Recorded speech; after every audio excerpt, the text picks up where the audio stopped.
Coming up on All About Android, we're going to discuss Google's new encryption for low-end devices, the Moto G7 family. Ron was at the event. Samsung is apparently unfolding the future. Maps is getting augmented reality sometime. We round out TWiTswitch 2019 with Megan Morrone, and a whole lot more. All About Android is next.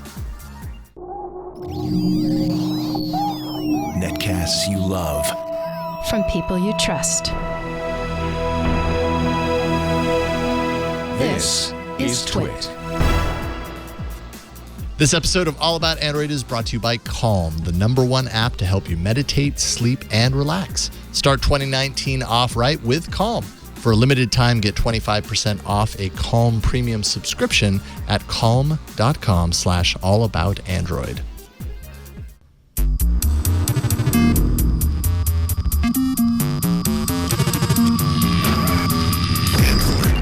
Hello and welcome to All About Android, episode number 407, recorded on Tuesday, February 12th, 2019, your weekly source for latest news, hardware, and apps for the Android faithful. I'm Jason Howell. And I'm Ron Richards. Hey! Oh! And I'm Florence Ion. I have not been replaced by Megan Morrone. Lower third might need to be adjusted. I know she really wants my job, but you can't have this one, Megan. I didn't realize the switch went so well. Yeah, well. They've been assimilated into each other. Yes, so it is the three of us, of course, joined by two more awesome people. Absolutely. We kind of spoiled the first surprise. Sure. Megan Morrone. It's fine. To my left. How are you doing, Megan? Thank you for having me. Absolutely. I'm doing great now that I have my iPad back. Oh, it's got to feel good. We're going to talk about that. Yeah, what about you, Jason? I'm feeling real good now that I got my Pixel Slate back. Also joining us, Chiu-Ki in the area again. Yeah, so you stopped by and we really appreciate it. It's so great to get you in here again. Yeah, Chiu-Ki. it's fun. So thanks for having me back. Absolutely. 360andev.com. We've also got shows on the Android Dialogues on YouTube. What else are you doing? Oh, lots of things. Lots of things. Yeah. Okay. That probably sums up the things that people can get right at, though, and find you participating in front and center, especially Android Dialogues on YouTube. You should check it out if you haven't seen it already. But it's really great to have such a giant, setup today. When we have 5 people in the studio at one time, it feels like it changes the energy. Like of the a boy show. Band. Yes. Right? Right. You know? Exactly. And we've rehearsed. So well. Yeah. So well. All the tell you. sponsorships.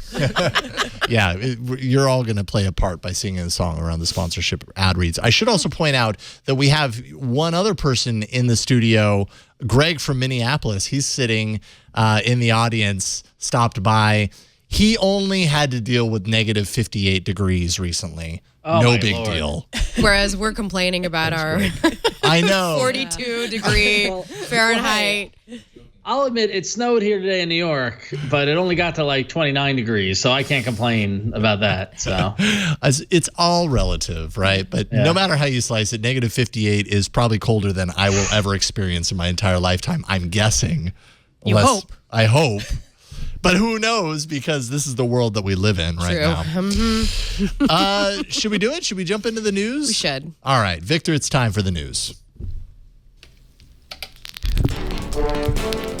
I don't know if it's all relative, but there's always going to be Android news. No, that's not all relative. That's a fact for everyone. It's a relative fact. That's true. It's I guess satisfactual. Oh, thanks, Ron. All right. Yeah, no problem. So I missed last week, but I'm going to kick off the news with some news about Google and encryption, which is fun. Google has developed a new encryption type that's tailored to low-powered Android devices, and it's called, I hope you're sitting down, put your branding hat on, it's called Adiantum. Adiantum. It's not the next plot device in the next Avatar movie. It's an encryption type. So low-spec devices can't be AES encrypted like better-spec devices without suffering performance degradation. And so an example of low-end processors include the ARM Cortex-A7. Adiantum is 5 times faster than AES encryption on lower-powered hardware. It will not be applied to mid-range of high-end devices, as AES is still faster on hardware that supports it. Adiantum will be released with Android Q and will not apply to just smartphones like Android Go, but also smartwatches, TVs, etc. And Adiantum sounds far too much like adamantium in my day job. Adamantium. It also sounds like a pill. Like this is Adiantum. Take Adiantum to help you with your headaches and back pains. I like the Wolverine reference. In fact, if Adiantum had Wolverine, but that's a whole licensing thing, and I won't get into that. But yeah. So low-end device encryption, pretty good for watches, right? It's like for wearables and things. Yeah, I guess I didn't really think about the fact that encryption, the way that we use it on our high-end devices, might not work on a TV. Like Android TV, I don't think of encryption necessarily there, but encrypt all the things if possible, as long as it doesn't... Encrypt everything. Why not? I mean, if you have the ability to do it and not slow things down, sure. I mean, with all the vulnerabilities. Yeah. You know? Right. All of the people taken advantage of, the lives that have been ruined. Oh, man. It's getting dark real quick. What would that mean for the TV? Like, I'm not sending messages on my TV. You'd have two-factor. Like, I don't even know. Like, that's not something that I had ever considered. Like, I need to bring encryption to my Android TV.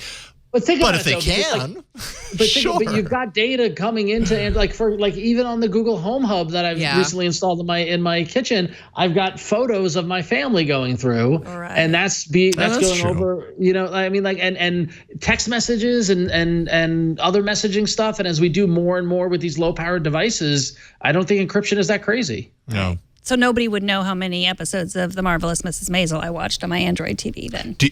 In today's paradigm, we don't know what that many episodes of that show that I've never seen before says about you, Megan. Right, but 10 years from now, we might have some sort of a breakthrough. So protect now. Or even What is the name of the show? The Marvelous Mrs. Maisel. Okay. It won awards. It's like it won a major award.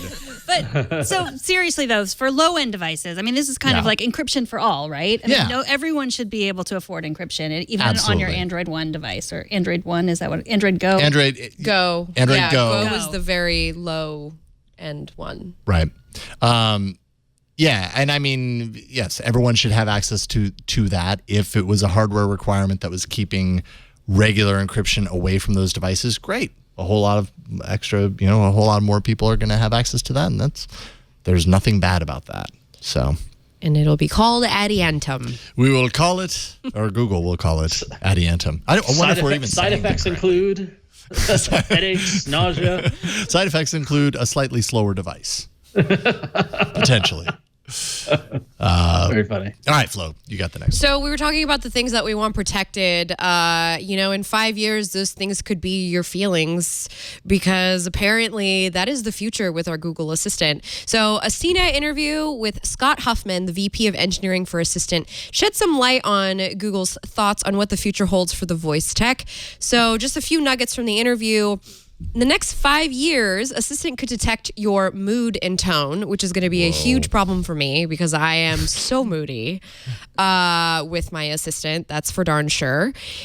So much so the Assistant can detect it so much so that it could even remember a discussion from a different day so that you could pick up where you left off. So imagine, okay, it's Valentine's Day this week, right? So, and I apologize for those out there who may be feeling lonely this week, but imagine talking to your assistant about it. How you feeling? And the assistant kind of checks up with you a couple days in, make sure you're practicing self-care, make sure you're getting your needs met. I mean, I could see it to be a real helpful, like a friend when you need a friend. Yeah. Somebody or something rather, because I don't want to assign it a human terminology, but something that could provide for you a little bit of like understanding when the world just doesn't get you. When you want to get by with a little help from a friend. And that friend is Google. That would be Google. Google's helping you in all cases. I want this because that's kind of, I want it because I just like the idea of emoting and having it mean something instead of I want another thing I can get into a fight with. And remember the next day that you had that fight. Yeah, exactly. And bring it back up. Oh, that's a good point. Hello, we have some unresolved business. We have some. It's like We it's need to not talk talking about to you. this. It's like not responding to your commands, and it's like, wow, why is it being passive aggressive? Right. And it's like now you have to get down to why your assistant like is mad at you. It becomes this whole thing. And this thing becomes drama. Okay, G, what's wrong? Flo's bringing up a great point though. From a development standpoint, how do you code for that? I don't Like, know. And what if you're a petty developer? I'm sorry. I know some of us are out there. Okay, No, but, like, I would if- probably code something like that in there. Like if sarcastic, then you Yes, know what I mean. Like exactly. So are they going to register tones and apply values to like that's a sad mood and that's a mean mood and then have like I don't even know how you even code for that.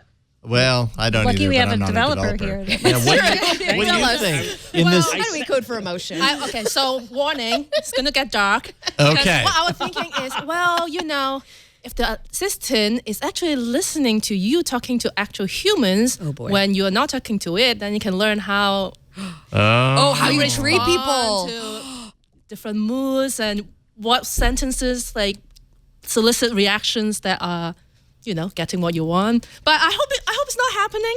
But machine learning needs data. So where would that That's come very from? Like, how true. does it learn human mood? It's very true. So observing human will be one way, and how do we find humans to observe? It's already sitting. Yeah, in the that's house. fascinating. It's hard to think that this won't happen at some point, right? Like you said, I hope it doesn't happen. But the assistant like, already 5 years answers is- in a very organic way. Totally. Like it gets more organic, I feel like, with every update. And if this point in time is kind of the beginning stages of us interacting with robots, let's say, with our voices, it's only going to go further down that rabbit hole. Yeah. So actually, now I think about it, maybe the data doesn't come from scary places like my house, but maybe you can feed it, shows of actual people, contrived scenes of conflicts. But machine learning needs data, so it would be interesting to know the personality. And it was like, wait, that sounds like Friends. Like this is Joey. I was gonna talking. say, what if it's Vanderpump Rules? It's just like a bunch of drunk. Anyway, sorry. If it's like a bad Bravo show, like what does it learn from that? Well, isn't it already learning tone like the voices that you can call up and get a reservation for? Like those already have tone, right? Like that. What is that? The intonation. Oh, you're talking the about intonation. Duplex Yeah. already Duplex, says like, right. well, just it already has tone. I would assume they are listening to the tone of voice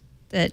Oh yeah, assume everything. You know what I mean? I If think we're it sending is. our audio to Google Or I'm and it's projecting. analyzing it for one thing, assume that Google is analyzing it for everything it possibly can because it's learning. How many years did Google collect, from its Grand Central, Google Voice operations? It was doing transcribing. It was doing all these things that served a purpose then that fed into the now in ways that then we didn't know about, but yet here we are. So I would say assume that Google's already kind of working on this stuff, their Skunkworks lab or whatever. That would be that sounds super ambitious, but totally plausible. I think it's more than just plausible. I think it is happening, Yeah. and this was just an interview to carefully seed that into. Well, and all those conversations that got recorded when you call a company, they always say for quality assurances it's recorded. Yeah. For Then machine what? learning, we're going to record your call so the machine can know. Yeah. But those are mostly, the mood is pretty consistent, I would think. It's Yeah. all like just like, get me to a human. Yes, very true. Frustration. Soon, though, assistant will have the knowledge and the ability to answer back to you in a similar tone. Right. Be like, look, pipe down, sir. Okay. Give you some attitude. It's going to happen. Oh boy. Let's see here. Speaking of attitude, what attitude do you have about your time with the Pixel Slate? Because you had the segue. Slate, I had the Megan, Slate. for a month. I had it, And yes. I had the iPad Pro, and everybody saw it on this show, and Ron especially had a really hard time with it. Yeah. I just feel like this is such a it's watching Jason struggle to set up the poll You couldn't do on your the job. iPad live. Yeah, Yeah. it's really hindered. It's like here you drive a car for a living and now do it with one hand tied behind your back. That's Right. not fair. Yeah, but sometimes it's good to do that to get a newfound respect for what you have, also to understand the other side. Chiu-Ki, have you had much time on the iPad? Do you have an iPad at home? I do have an iPad, and it's interesting because I do Android consulting, right? And a lot of my job is taking an existing iOS app and do the same thing on Android. So I use that mostly to explore like what the app does. So I mostly stay in one app. Yeah. So whenever I need to switch, then I get really confused. I'm like, okay, I press the home button. All right, now everything is here. Now what do I do? I'm used to having 3 buttons to muck with in Android. At least. Yeah. And then I always forget that how to delete an app. I was like, okay, I need to make them shake. How do I make them shake? Oh, I hold them down for a while, and then they start shaking. Annoying. How do I get them to stop shaking? Right. When I'm done deleting. Yes. Yeah. It's the worst. That was one of the most frustrating things on Chrome. Like when I would slide down Twitter, it wouldn't bounce back up. You know, when you're scrolling through Twitter and you get to the end, it does a little bounce. Oh yeah. Wait, there's an and? Right. The top end. I've reached the end of Twitter. There is an end to Twitter. I found it. When there's no more new tweets. You're seeing the most recent tweet, and it just does a little bounce and that. Yeah. So, but that wasn't my biggest problem. But before we get to that, I have a question. So, do people think it's much easier to make an iOS app, an Android app, than it really is? Like, do you encounter that a lot? Like people being like, "Oh, just turn this into Android." Well, it depends on who people are. Usually, among developers, we have done enough. Like even if you're an Android developer, you usually have to use some other things. Like you have to open the shell, do some other things, and same for iOS developers. So we kind of have a basic understanding of like everything has its own problems. But if you're talking to like the CEO of a startup, then like he sees an app. Right, and then he sees an Android phone and says, well, like just do the same thing. It's already make this, do that. kind of done, right? Yeah. Just copy it over, and It doesn't work that way. No, it does not.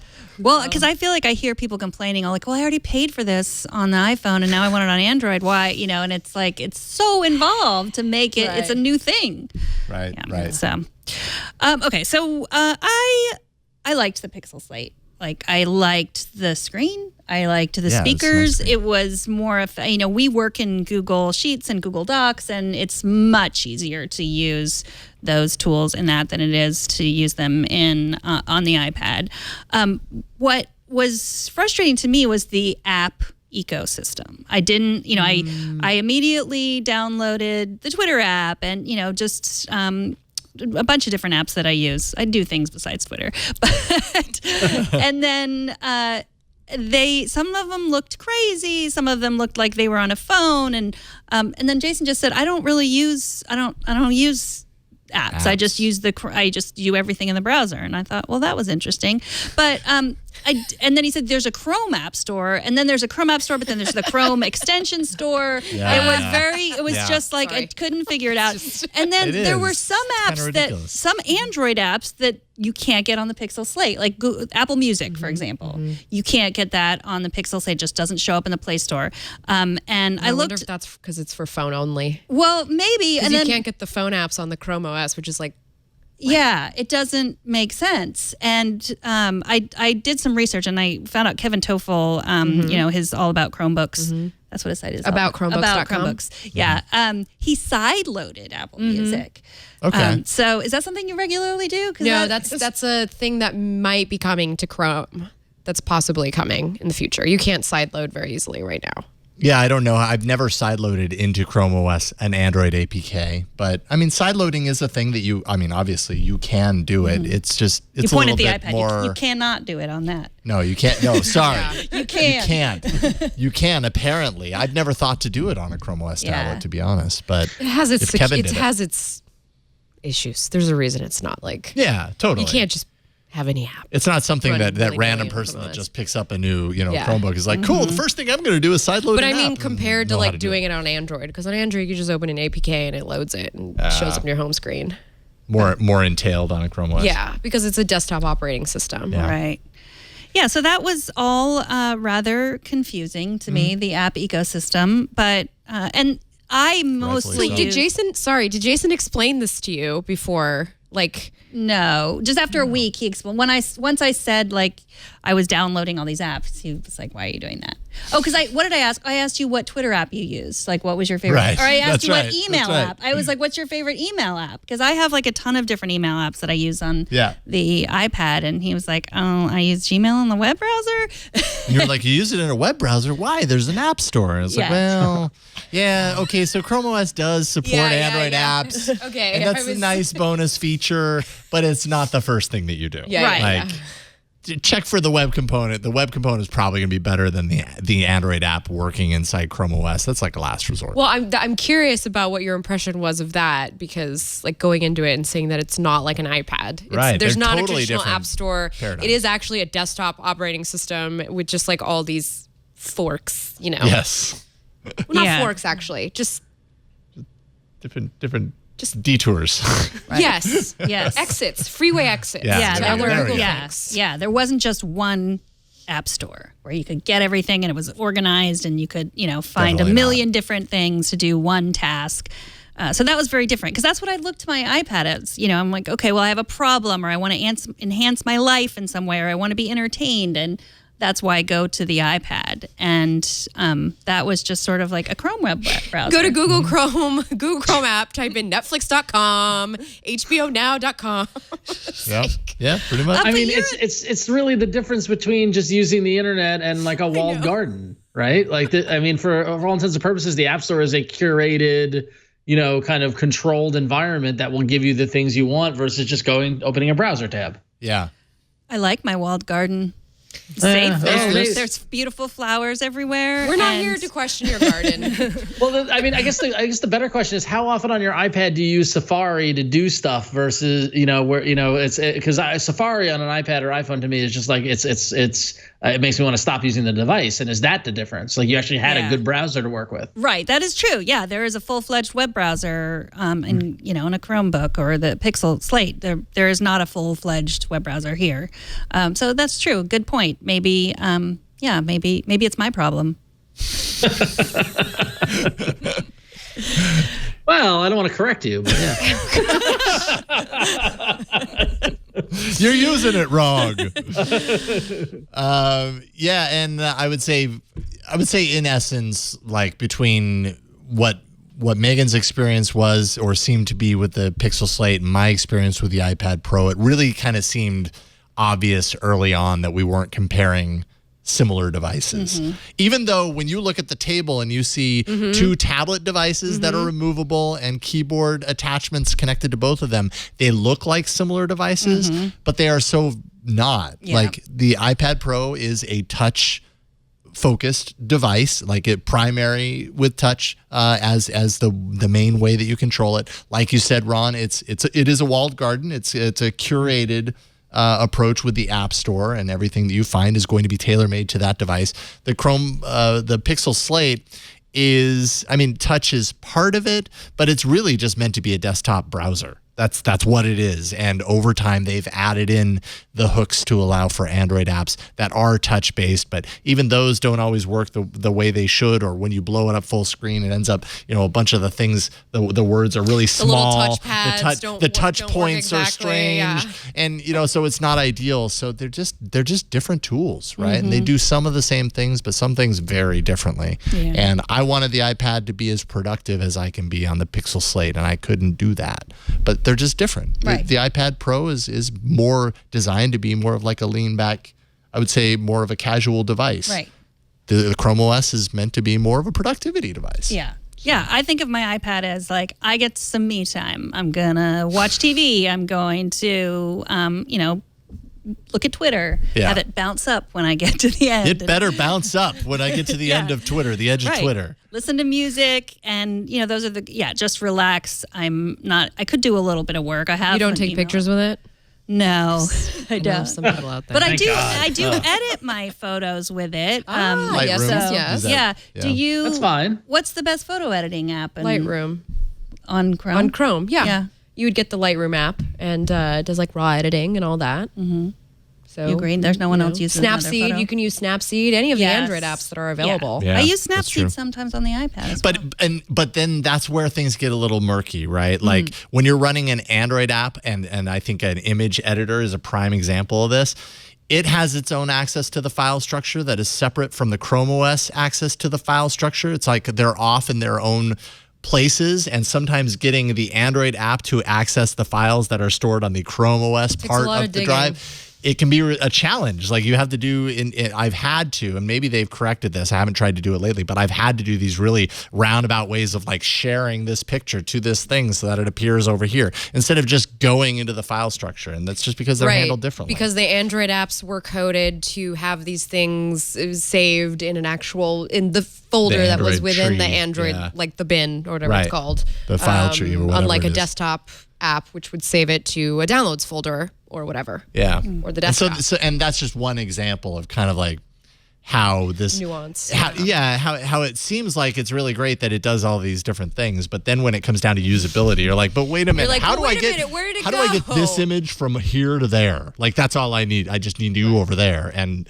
it's the hardest thing in the world. Like it's not one place rather than it's just two things that you can carry in one physical device, but then I'm on the Chrome side and I'm on the Android side. And you have to like throw things across the wall. Right. It's like, It's very hard to throw things across that wall. And you have to inherently know the difference as a user. Like Jason and I have no problem using Chromebooks because we've been using Android all this time. Like we know all the little nuances and the way the file structure work. But maybe we're more forgiving. Right. But if you put this in the hands of someone like my mom, she'd be like, "What is this? Isn't like a Windows PC? Like I don't know how to use this." You know, it's. Well, I mean, for me, I have the exact same thing when I first use iOS because some of the settings is in the settings app, right? And some of the settings in the app itself. And I'm like, how do I change this thing? So you have to go to this like system settings app. I'm like, but sometimes I don't. Right. Yeah. And I don't have that intuition because I don't use it enough. Right. Exactly. Yeah. That's it. Intuition. It's a UI intuition. Right. Yeah. Well, cool. So, but I'm happy that we did it. Yeah, I'm always happy that we do the TWiTswitch, even though it upsets Ron. Yeah, but that's part of the reason a lot. why I'm happy that we did it because it's always fun to see. Well, I mean, but so where you net out, and I'm sorry if I missed that or whatever. But so like, would you continue? Like, did you like it, Jason? Yeah. Did I like the iPad Pro? The iPad Pro is a great tablet. I think what I realized is that I don't have a whole lot of space in my life for a tablet. And which makes it strange that I'm using a Pixel Slate, but the only way I use the Pixel Slate is as a laptop. So it's kind of silly that I actually do, but it's Google's latest, so I will commit to it for the next year. Would you use the Pixel Slate after our Switch? It was fine. Like it honestly wasn't that different than my MacBook. Right. Because I don't do that much. I don't need the power. It has more power, so it's better than a regular Chromebook that doesn't have a lot of power. So yeah, it wasn't really that different. Like I don't use a ton of Mac apps. I mean, I like having, my iMessages come in on my Mac and you can't do that there. Not going to happen on Chromebooks. No. We have other messaging apps though. We've got lots of them. WhatsApp. We've got many Android messaging messages. apps. The big question is, what are we going to do next year? I don't know. I don't want to think Google about announces next. I feel like I apologize. I interrupted earlier, but I wanted to say that I feel like every year you guys are tackling a different part of the platform. So like one year you did the phone switch, and then like this year you guys kind of did the productivity tablet switch. And we've done the watch. And the watch. And so next year, I mean, maybe you Home go home Hub? with the HomePod. Home Hub. Yeah, Home HomePod. Yeah. Right. And you go home with the HomeKit, and you go home with the Google Assistant. Right. Yeah. 100%. Or we just switch homes. Oh, that's easier. Because like I'm not gonna take my home Wait, swap. do you switch dogs too? Home switch. Yeah, switch dogs for sure. Yours is much sweeter than mine, so I would be definitely up for that. All right, so next year we're switching dogs. Okay. Sounds good. I'm happy we figured that out. Let's take a quick break and thank the sponsor, and then we'll get into some other news, hardware news, app news, all that kind of stuff. This episode of All About Android is brought to you by Calm. A new year brings an opportunity for you to reset and to establish new habits for your happiest, healthiest selves. Maybe joining a gym, maybe eating better. You know the drill because you've probably done it before. You've probably gone through this routine before. But improving physical health isn't the only resolution that you can consider. We can resolve to improve our mental well-being too. So many people don't pay attention to this. They don't take care of their mental well-being. That's why we're excited to partner with Calm, the #1 app to help you meditate, sleep, and relax. Actually named the world's happiest app by the Center for Humane Technology. If you head to calm.com/allaboutandroid right now, you're going to get 25% off a Calm Premium subscription, which includes hundreds of hours of programs, a whole bunch of stuff jam-packed in there, including guided meditations on issues, specific issues, so you can dive into, say, anxiety or stress, or you want to improve your focus, including a brand new meditation each day that they call the Daily Calm. It's a new kind of topical meditation, usually pretty short, but you can tune into that every day and get new meditations played directly for you and go in the direction that they choose. There's also sleep stories, which are bedtime stories for adults. They're designed to help you relax before you fall asleep. You can head to the fields of France with Stephen Fry, or explore New Zealand with Jerome Flynn from Game of Thrones. Bob Ross is even in there, and I know people love listening to Bob Ross talk, right? That might put you to sleep. There's soothing music, breathing exercises, gentle stretches to relax your body, and a whole lot more. Calm is awesome. If you want, and Calm basically is like a meditation toolkit. That's exactly what it is. It gives you all of these different types of meditations or tools around it. Maybe you just want a soft music bed or a sound effect bed to meditate to, and you can make more of like a self-guided meditation. You can do that too. I love Calm. For a limited time, All About Android listeners get 25% off a Calm Premium subscription at calm.com/allaboutandroid. That's calm.com/allaboutandroid to get unlimited access to all of Calm's content today. You can give yourself a gift this time. Give yourself the gift of Calm and a happy and healthy 2019. It's not too late to start. Calm.com/allaboutandroid, and we thank Calm for their support. And with that, it's time for some hardware news.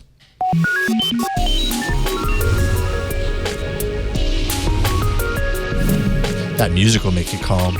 It's like, oh yeah. Ron, you went to an event last week. Yes, I did. You rocked it out in the real world. I know, and I saw friends of the show, Ram Amadeo, and I saw Ayaz real briefly across the room. It was a nice little who's who of the Android tech scene.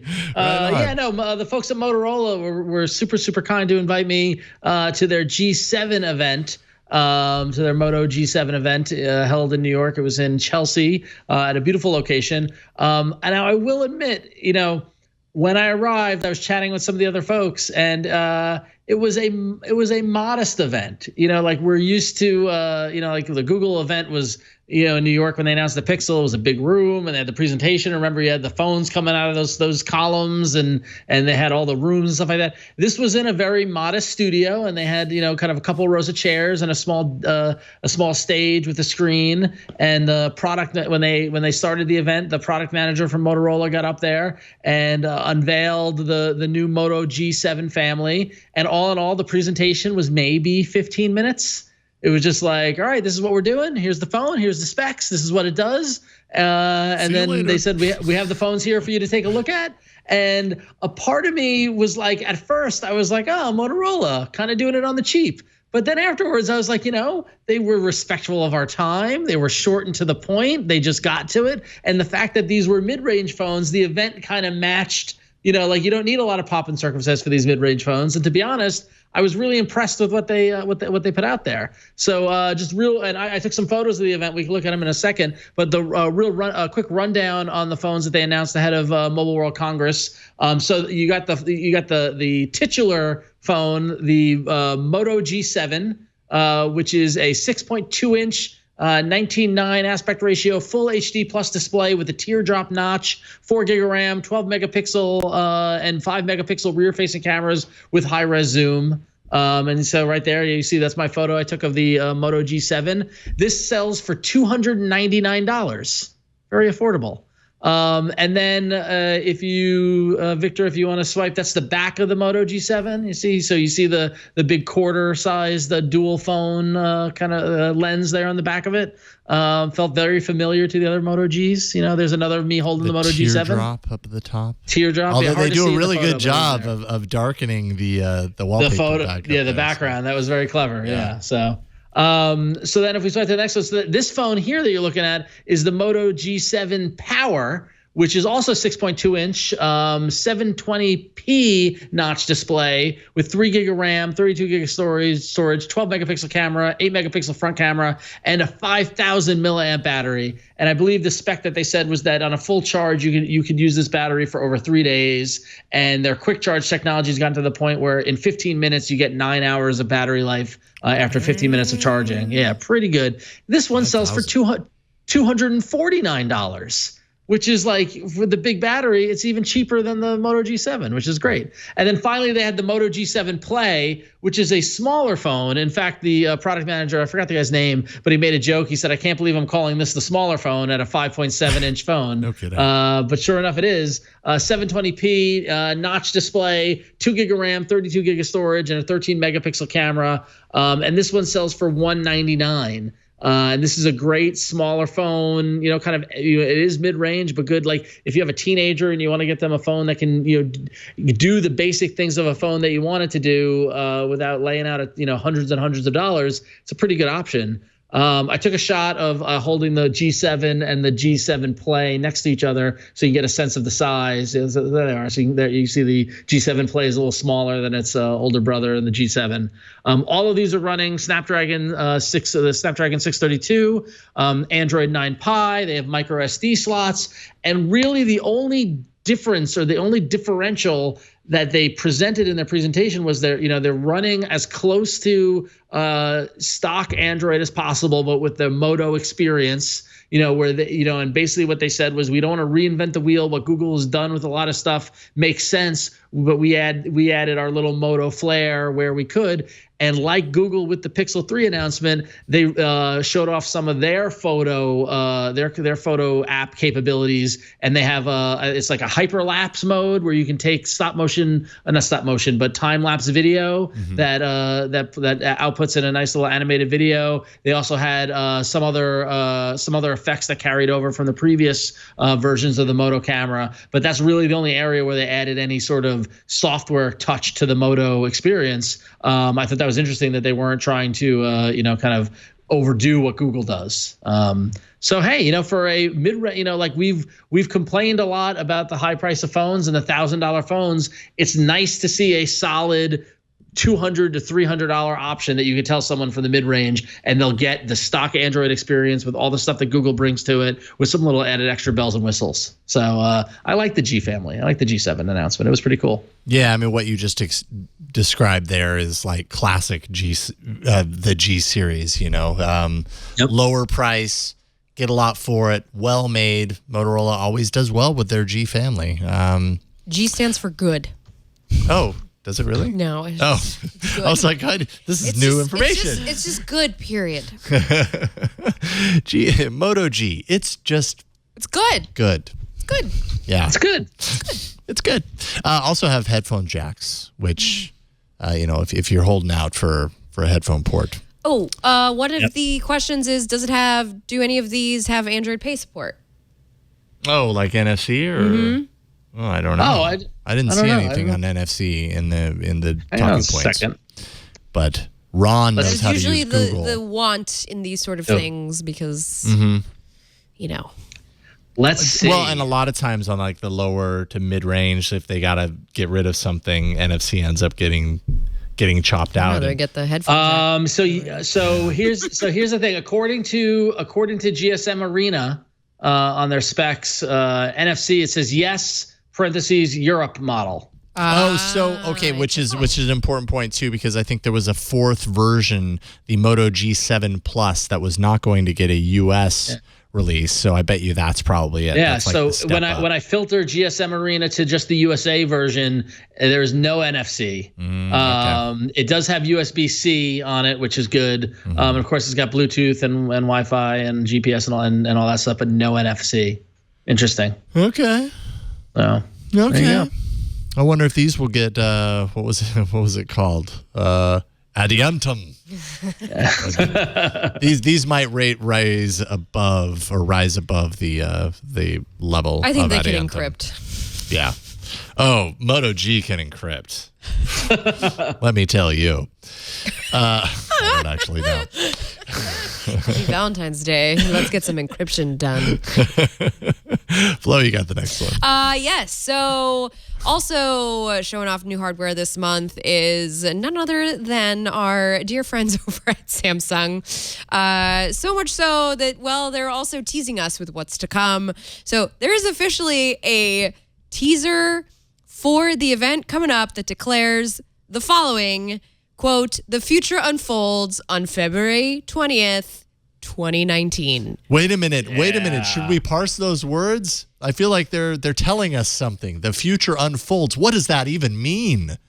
I think it means that what's going to happen is we're going to have a Galaxy S10 plus a folding phone just for probably what it means. Fun's sake. That's kind of what we expect. Yes. Foldable phone of some sort. More on our Samsung. foldable phone. Yeah. So, okay, there are some details about those devices that are going to be, shown off at this so-called event, which, by the way, I hear that somebody, me, is going to be there seeing what's new. I can't wait to hear what you see. Yes. We'll see. Do you see what I see? Will you see what I see? So some details about the devices. Regulatory filings from Samsung have confirmed 3 models. The first one being the S10, the second being the S10 Plus, and the third being the less expensive S10e. E stands for economical. I don't know if that's what it stands for. I just made that up too. So S10 and S10 Plus have triple rear cameras, a regular camera, a telephoto camera, and an ultra-wide camera for all of your camera-taking needs right there on your phone. That's all the necessities these days, seems like. S10e has a dual rear camera, so that's all you've got. Also, 4K front-facing cameras, Wi-Fi 802.11ax, aka Wi-Fi 6, which purports faster speeds, better battery efficiency, and network efficiency. This is all, of course, supported by the Snapdragon 855 chip on the inside. And also, Samsung has posted a page allowing you to dutifully pre-order your phone before you even know what's really going to be up with it next week. But if you absolutely cannot wait and you just want to really be the one to scream first, you can do that. Yeah, apparently. You can do that and have it reserve delivered right to your house by March 8th. That's just in time to prep the phone for your St. Patrick's Day shenanigans. They're like, come on, just act on impulse and reserve right now. Do you put a credit card in? You're like, whatever it costs, I'll pay it. Apparently. Yeah, so you can save, of course, if you trade in your eligible device up to $550 on the trade-in value. It says reserve today and receive a $50 instant credit on accessories. So you get $50 to spend on something. You should do that. Maybe I should. I mean, we're getting these. You know, I learned last time I bought a phone on impulse that usually it's a lot cheaper around the holiday time. Holidays a long ways away, though. It's Valentine's right around the Day. corner. Right around the corner. Day, right? There's always a holiday to slash prices for. Arbor Day, big phone buying. Yes. I always wait to buy my phones until Arbor Day rolls around. Right. Yes. I'm talking about me and my Pixel 3. Okay. Because it's like $300 off everywhere now. Yeah, and the Pixel release happens near the end of the year. It does, So but there are other Mother's Day, for instance. They slash the prices on everything. They want you to buy your mom stuff. Yeah, Buy your that's mom true. stuff. There will be plenty of holidays by which you might be able to score a discount. My birthday, Ron's birthday. A reason to celebrate. Those are on the calendar. Everyone celebrates Everybody those. knows. So Chiu-Ki, as the resident developer here, we must ask you. We've asked a few developers on the show this question: how does the existence of a future foldable phone or a trend toward foldable phones, which we'll talk about in the next story as well, does this send fear through a developer's mind as far as like having to create experiences that work seamlessly, or do you have faith that Google's going to set you up properly on the back end? I wouldn't say fear. I think the first time when I saw the announcement, yes, the knee-jerk reaction is like, oh, another thing to worry about. Right. But I trust that they will make the default reasonable, because it takes time for developers to put in like special treatment to make it so that it's like different on the foldable phone. So I'm not too worried. And also, I think it really depends on what your app is doing. Yeah. Right? Some of the apps, it doesn't really make any sense to make something special just because the screen is folded. So I'm not worried, but I think mostly it's because it's not happening yet. So I think the scramble will Once it begin happens. when people actually, enough people have it in their hands and then they're Right. like, hey, this looks stupid. Why does it look stupid? Then we're like, oh. I mean, it's the same thing when we have tablets. Right? When they first came out, it was like, whatever, it will still work. And then you see those apps that has stuff here and then white space. Oh, man. Right? And there's A like, really long rectangular touch button. Right. And like, Stands from one side of the screen to the it other. works, right? So in the beginning, people are more forgiving. It's like, okay, it still works. I can do what I want to do it, but then it gets to you, right? It's like, oh, Yeah. like yet again, I'm sure. right? Then the developers are okay. And a lot of the times actually driven by the design side of things, the UX team, rather than developers. So I think once we know what we want to put on the screen, learning the actual API and how to do it is not too scary. The part for me that is scary is, okay, there is white space. What do I do with it?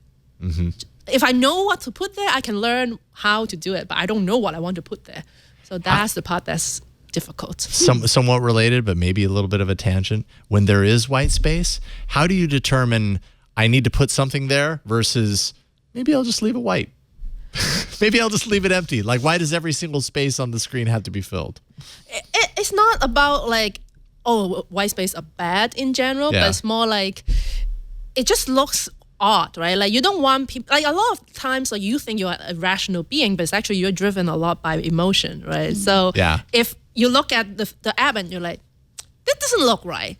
I think this app will not serve me well. And it's not necessarily that way, but just because it looks odd. It's like half of the screen is not doing anything. Why is Right. it not doing anything?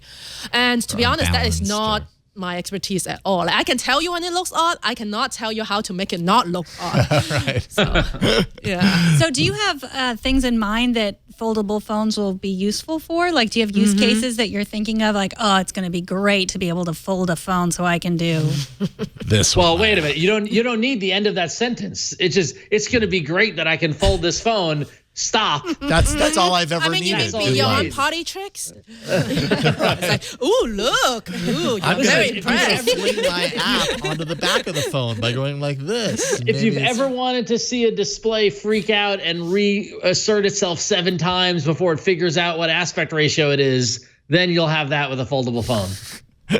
Yes, which is basically what Xiaomi showed us in their video that we showed, I think either last week or no, it was a couple 2 of weeks weeks ago ago, 2 because weeks you were ago, on, yeah. Ron. And we actually have follow-up They've news been on teasing that. us with this. They have for a because they while. know they're getting out ahead of Samsung's big, vacuum, vacuuming the air, sucking the air out of the room announcement of Samsung's foldable phone. Xiaomi wants to be part of this conversation, so they leaked that video that we talked about a couple of weeks ago, and then they just recently issued an official statement regarding that concept to say that, well, just basically to say that yes, this is their first to develop the double folding concept. So their concept is that when it's out, it's a full tablet, and then you can fold the sides in like that. The around KonMari the method bottom. of folding Listen, phones. Samsung is working on a phone that folds once. We've got a phone Ours. that folds Right. twice. Yes, exactly. It And made you a can little kind of see tent. it in these I renders. like the little tent. You could like warm your hand under there. Or Oh something. yeah, if it's running hot, you Yeah. know, Cover big your enough cookie. battery. You know what? Now that I see the picture, this will be great for like a 2-player game. Oh, yeah. yeah. Look at Yeah. that. And then you have the common board in the middle, and then you can see your own cards. That'd be Right. kind of cool, actually. I like Actual that a Scrabble, lot. like, yeah. Like I like actual that a lot. in-person Hey, Scrabble. hey guys, I got an idea. Let's go digital. I don't know. I mean, Xiaomi's got a good idea with that. Let's go digital. So now I should also point out that these renders were created by Let's Go Digital based on what we saw in the video. Yeah. So these aren't official Xiaomi renders. This is just kind of like here's what we can discern from what we saw in the video. It makes it look really pretty though. It does. I like pretty renders. yeah. I mean, And doesn't like a pretty render, really. And Xiaomi says that this was co-developed with their supply chain partner. They say they've been working on it a really long time. Xiaomi actually does have a press conference that's scheduled for February 24th. The foldable phone concept isn't likely to appear then. We're probably going to hear more about this later this year. However, at Mobile World Congress, we're definitely going to hear about their first 5G smartphone, which is the 5G version of the Mi Mix. 5G. That we can't get here in the U.S. But hey, Xiaomi is a big brand that matters to a lot of people in the world. So there you go. So I guess, foldable phones is the next trend that developers are going to. You can't get away from it. It's coming. The wave is coming. Get on board. Better than a notch. Yes, the phone will literally do a wave. I'll take this over the notch any day. Megan, when you and Jason do the next Switch, it should be a foldable phone where you have to use the foldable phone. I hope so. This is a non-foldable phone. Yeah. No, so you can Fold the provide to iPhone. me the foldable Apple phone, Right, iPhone. exactly. That's totally going to come This out. one kind of bends if you stick it in your back pocket and sit on it long enough. That qualifies. Bendgate is a thing, right? Is it still a thing? Bendgate was an iPad thing. That was a right? while ago. Yeah, no, this one doesn't really Okay. bend. Especially I think not with that battery case. The iPad Pro was bending. Like people okay. could show that was bending, not in a good way. Yeah, okay. Not in an intentional way. No. Who Unless knows? your intention was to bend it. Who knew when metal gets hot that it, Right. it melts? Everything has a point of failure. Ron, you got an email. Yes, okay. John Parker wrote in and said, on a recent show, Ron spoke about the dreadful UI of a certain red and white logo big bank bill payer system, and he was right. Thank you, John. And then surprise, this morning I opened up my email and there's a big splash from said bank marketing their new improved bill payer experience. They've always been good to implement new features, but bill payer has languished in Android app purgatory for a long time. Now it looks as though we were getting a long overdue update. As a loyal listener, I would love to think the show has something to do with it and motivating them to action. Of course. So thanks, Ron, for calling them out. Keep up the great work on the show. And I will take 100% of the credit. Yeah. The credit for them making that change. Ironically, I have not used said app since that show, so I haven't used this new bill payer experience, but I look forward to it. So, but yeah, I mean, I love that no one wants to name it. It's just everybody's going to tiptoe around this app forever. Well, it's funny because I'm actually friends with somebody who works at the other big bank with a blue logo in there. There aren't many of them. I know, yeah. And we've had long conversations about app design and all stuff like that. This was the bank that had two hamburger menus, one in the left and one in the right. Oh, no. In the upper corners. And I was like, dude, what are you guys doing? And they actually got rid of the second hamburger menu, and I'm taking credit for that too. So they integrated the second hamburger menu within the first one. So you tap the first one and it reveals the second one that you tap, right? It's just an inception of hamburger menus. You just keep doing it. Yeah. So. This is Ron's Occupy Wall Street. But here's the real interesting thing though, is that I'm fascinated and Chiu-Ki, like with your consulting and stuff like that, you probably picked up on this. Chiu-Ki, sorry, I picked up on this stuff. Is that the banks are not app companies; they're banks, right? And you've got companies out there who don't make apps as their primary thing, so of course they suffer with their apps because they don't do that. They give loans. Right. And so I find, it's really hard for companies who aren't technology companies to get the mobile experience right because that's not in their DNA. And it's taken now nearly 10 years for us to get to the point where we're getting good UIs from non-tech company apps. I don't know. That was just a thought I had.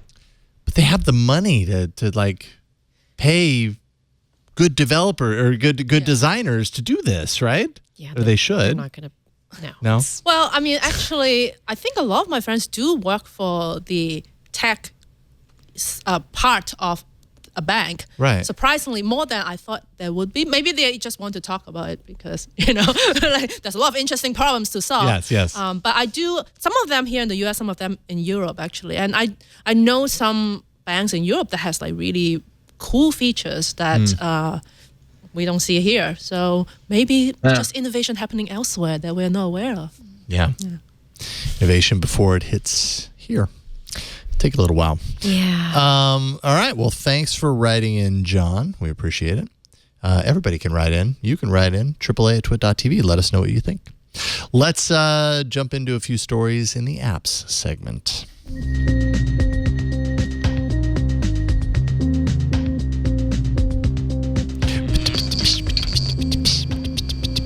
We were kind of talking about this a little bit earlier, but now it's an app form. I know. It should We're be going to talk more about folding phones. foldables. All about foldables. All about That's the new foldables. show. It never goes away. So we know that there's probably going to be an onslaught of folding things, those folding things being Android devices. And what do most Android devices have in common? They have the Chrome browser on them. Now, when you have the Chrome browser, you can't be not working on a foldable phone because that doesn't make you look good, right? So Google is preparing Chrome for Android to be able to work flawlessly, that's my word usage, with foldable phones. So an example, a display has multiple apps displayed simultaneously. Well, now it's going to happen so that when the display is folded, it knows to pause certain parts of the screen.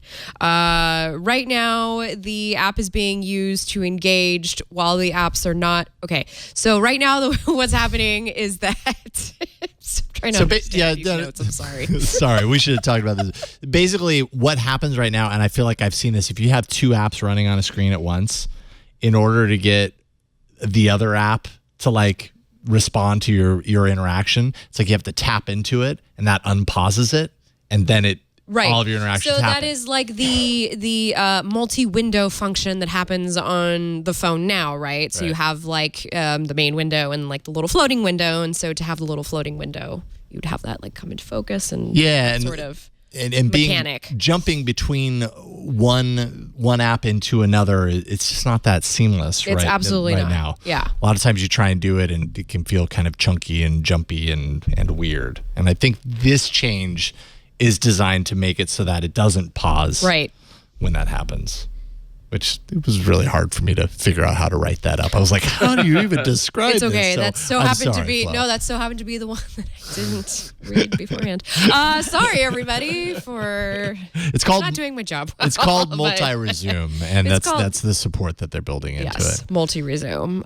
So that's going to be ahead of Android Q. So that's going to be coming built in to the actual Chrome browser, which is great because it means that this update will be applied to phones that, maybe probably don't update that often with their software because of, some things that they have going on. Business. Because as we know, Samsung doesn't always have the latest version of Android on their phones. Try as they might, or maybe try as they don't might. Yes. Also, there's just in other sort of like Chrome news, the darkening of Google apps continues with Chrome 73 beta. So this was actually a pretty big news item today amongst the little Chrome crowd.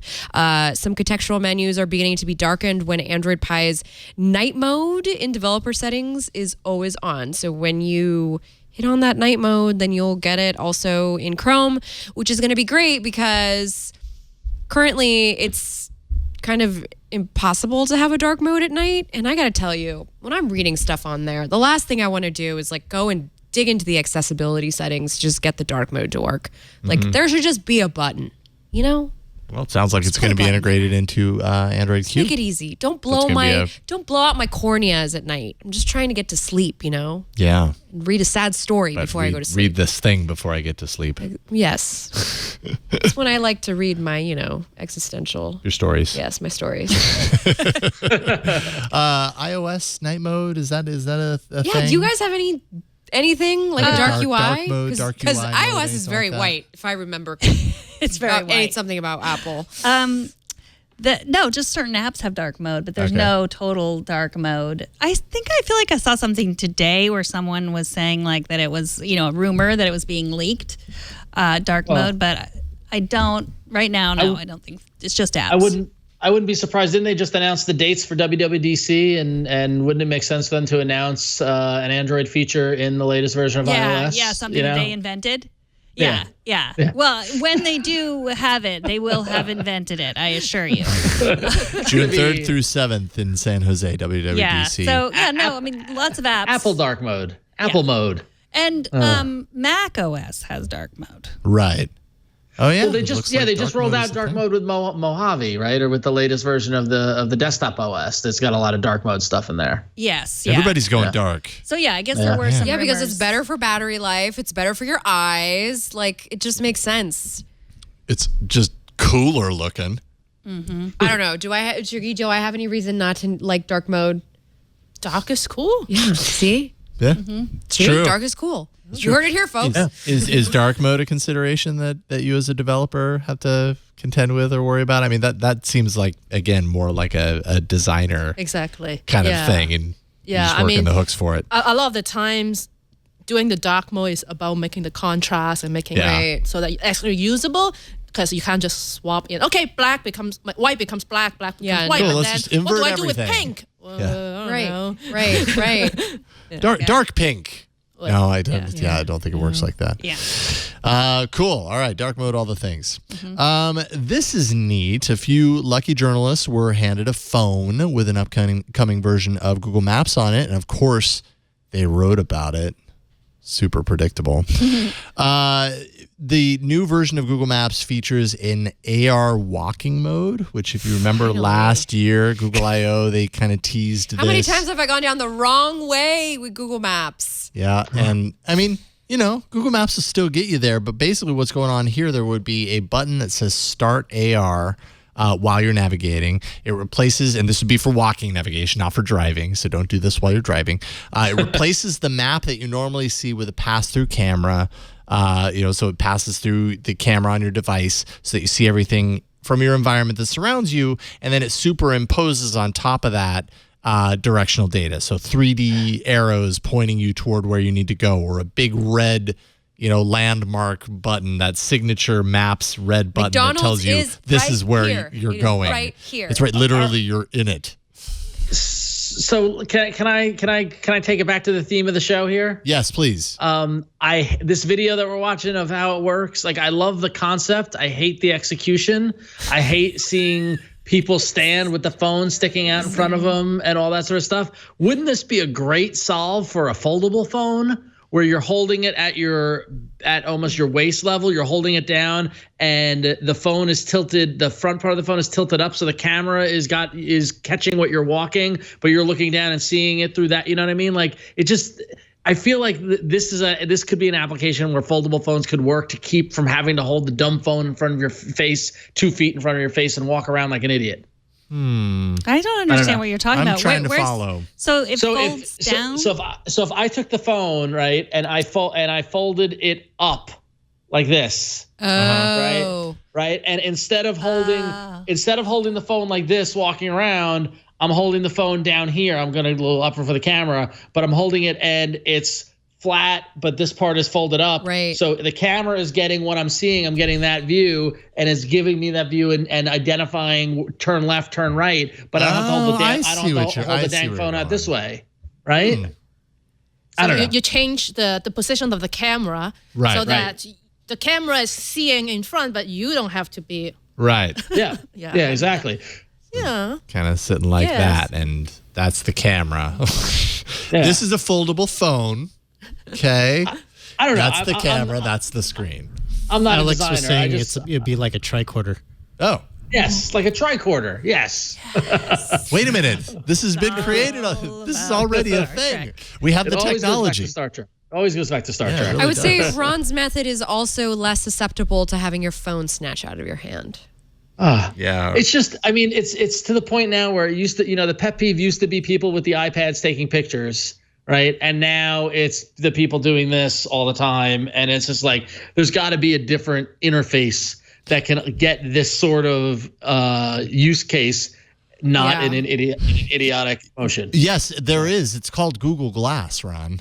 Yeah, well, that was pretty amazing. You put it on your head, and it tells you where to go. This is kind of what Google Glass did when you did navigation. I was exactly thinking about that. I was like, put it on a phone, but this should be in Google Glass. This is like... Or just your normal glasses, or maybe someday. It was a tablet that folded up like a map. So it's like, how you used back in the day when we had actual maps, and then you'd fold them just to the piece that you needed and hold it in the small thing like that. I could see that. Yeah, absolutely. Like all folded backwards and crinkled and just like... That's and now we understand what Xiaomi is doing with its double foldable sides thing. It's like you're folding the map, and this is just all I need. Maybe someday it'll be a scroll. It'll be like...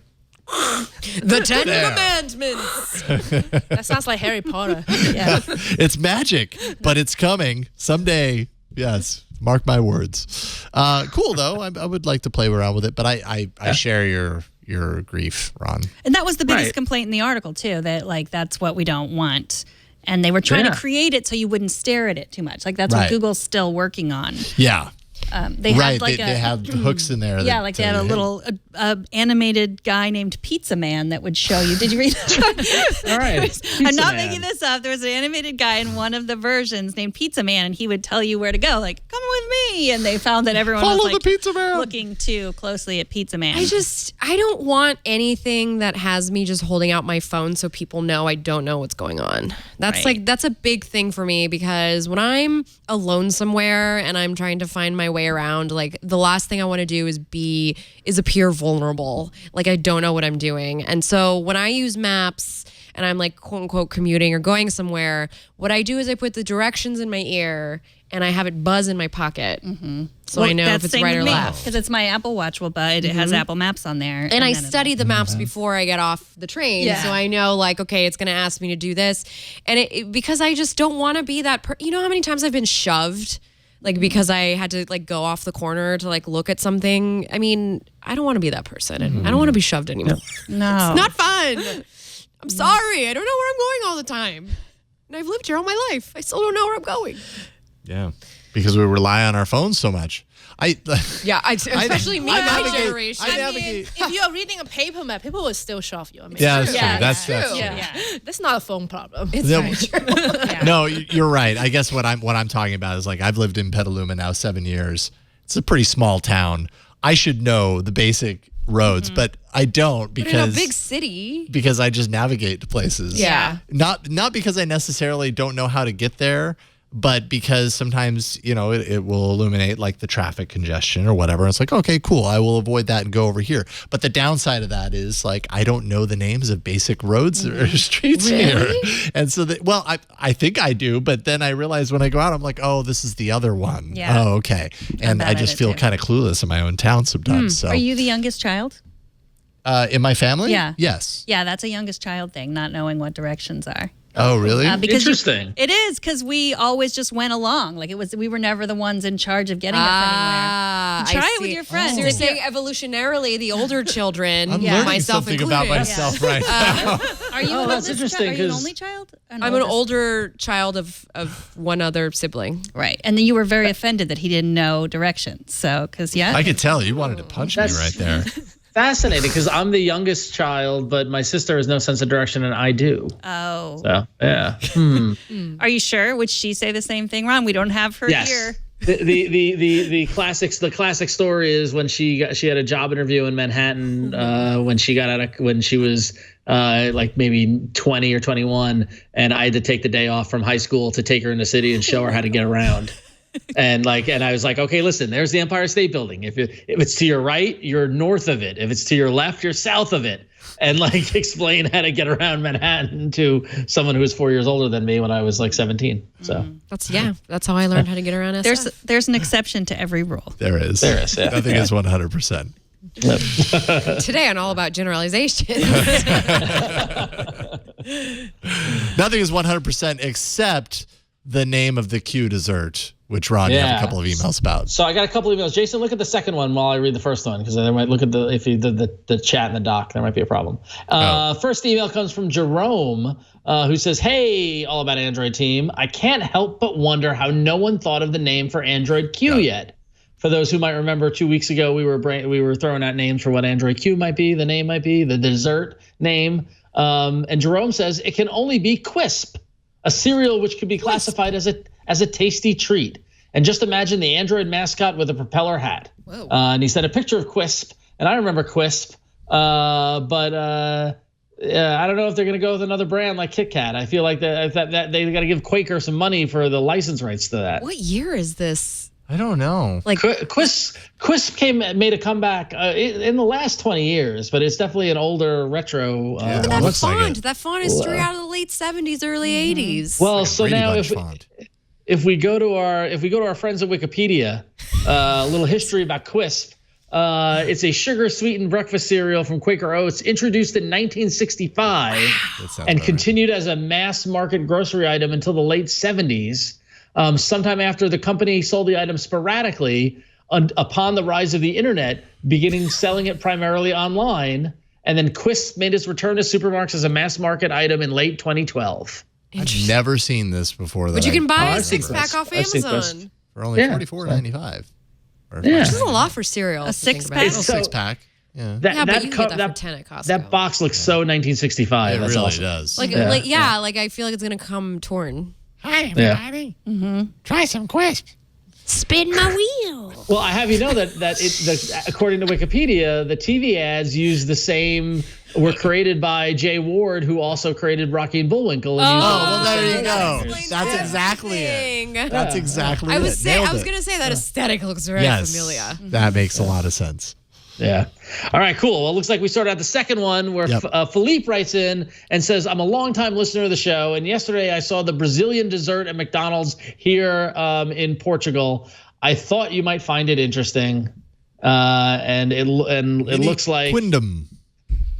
Quindum. To the right. Yes. We're next to the macaroons. Mini Quindums. Macarons. Mini Quindums. And last week and 2 weeks ago when we did the show, I believe someone mentioned Quindum at some point. And again, to go back to our friends at Wikipedia, Quindum is a popular Brazilian baked dessert made chiefly from sugar, egg yolks, and ground coconut. It is a custard and usually presented as an upturned cup with a glistening surface and intensely yellow color. That's for sure. That looks pretty That's yummy. at the Mick Cafe. That Mick Cafe. That looks pretty yummy, I gotta say.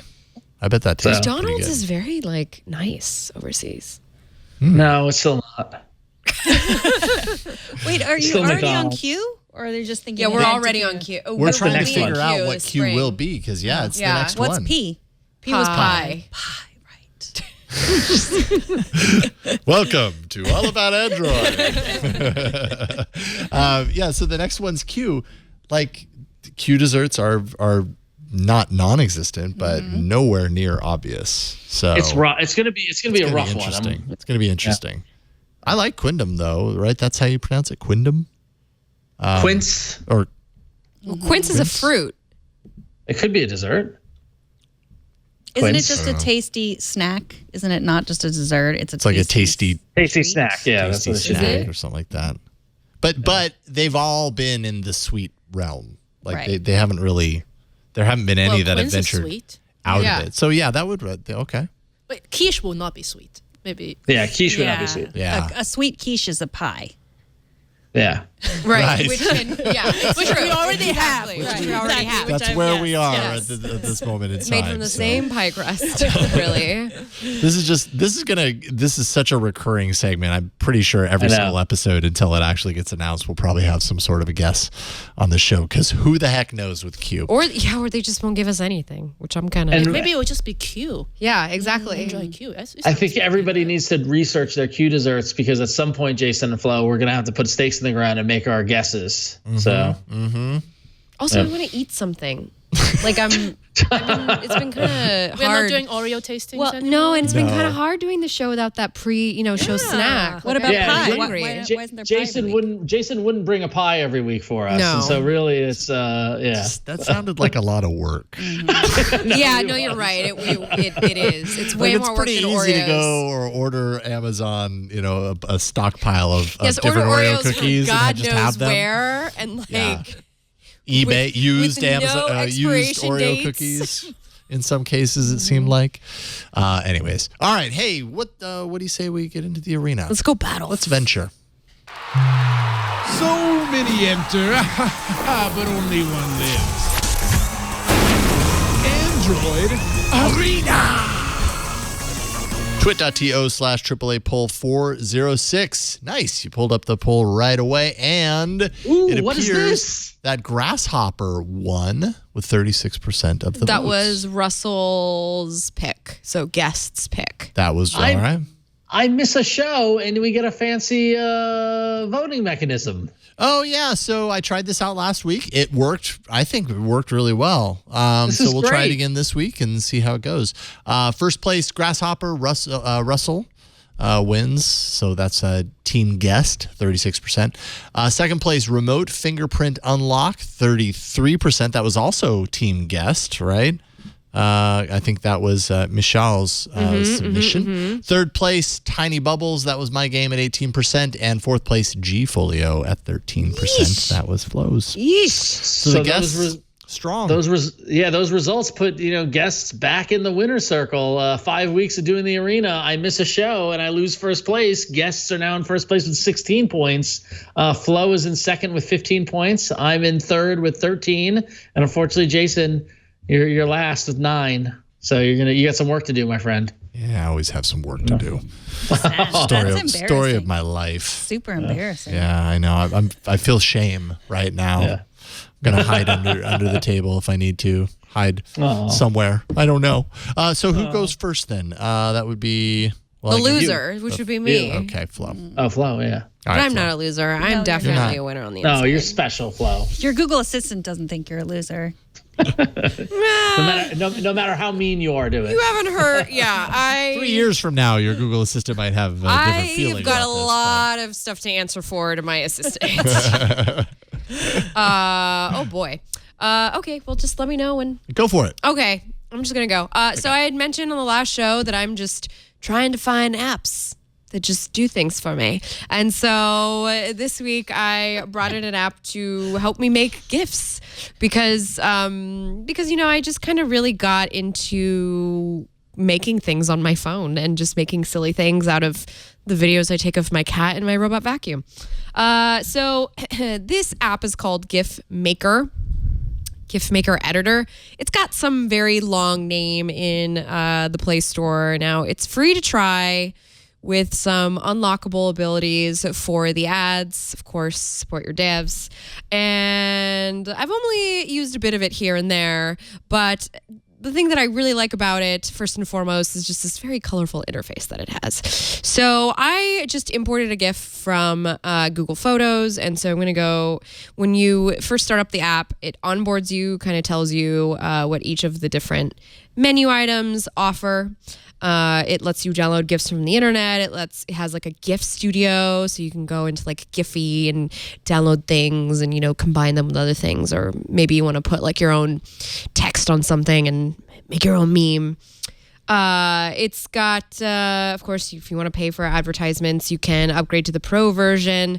That unlocks filters for you, supports more frames, lets you do high quality GIFs.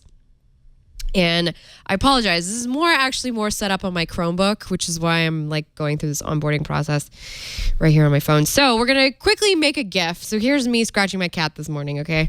We're doing our morning cuddles. That's always good, like I said. Exactly.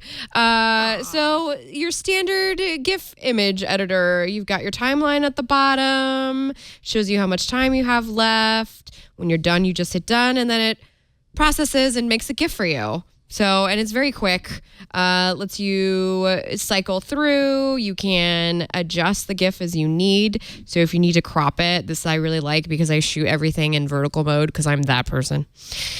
But whatever, don't hate. And then when you're done, you can save it again. You can change the colors if you like. Go in and adjust the adjust the exposure as you need.